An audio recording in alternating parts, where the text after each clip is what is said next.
videos, and it's going to be a tutorial for something I found in Rocket League a few years ago. Fair warning, this mechanic is completely useless outside of looking kind of cool, and it might be useful for some freestyle shots. If anyone is going to use this mechanic, it will probably be dashers, a subgroup of freestylers focused primarily on wave dashes. This mechanic is something that I'd like to call a stall dash. This is what it looks like.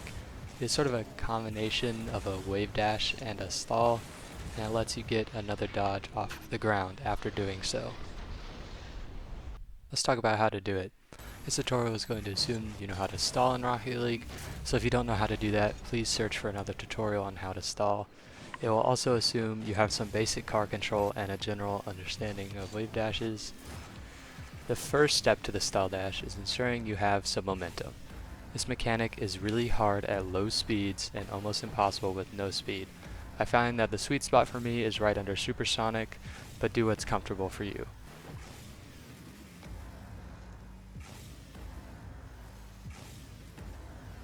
The second step is to jump and land at an angle on two wheels, either the right set of two or left set of two. You should choose the set of wheels opposite of your bound directional air roll, or if you have both bound, the one you typically used for stalling. My directional air roll is right, so I land on my left set of two wheels. You should also not be holding drift during this first step because your wheels need to sort of catch or find traction on the ground. The angle of the wheels should be at an angle similar to that of a just-in drift or a two-wheel drift.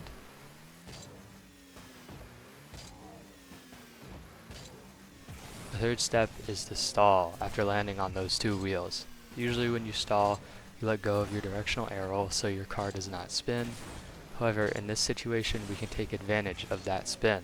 After completing the stall, keep holding the directional air roll. This timing is probably the hardest part of this mechanic, but you should get it down with enough practice. The timing can vary depending on your speed, height of your jump, and the angle of your wheels to the ground. After stalling with the proper timing, your car should pop back upwards slightly, which is the desired result. The pop after the stall should look more like a roll off of the ground. The timing is extremely low to the ground and is pretty difficult.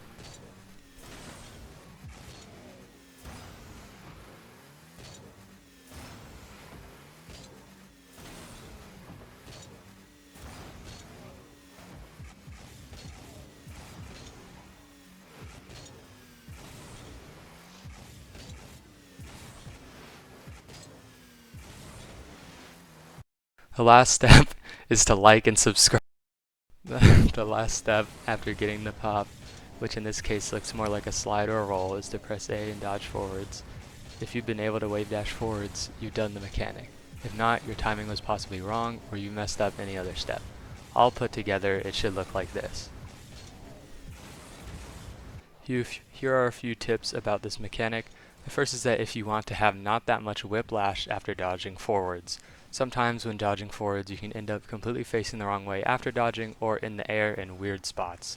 Assuming you just want the front dash and nothing else, you can hold drift right after the stall to complete the dash and it will minimize the sort of whiplash effect you get. The second tip is to dodge earlier after the pop than you think you need to. Sometimes you'll get the pop after the stall and it will be very short-lived, like one of your wheels just barely lifts off the ground. If you dodge forwards earlier, it should make up for this short time window. Another tip I have is to think about this mechanic more as rolling smoothly off the ground rather than suddenly popping off of the ground. It should all happen in one smooth and fluid motion. Here's some stuff for dashers looking to use this mechanic. Something to note about this mechanic is that after the stall dash, you can turn it into a side dash pop. My preferred way of doing this is to dodge forward and then immediately right with this setup.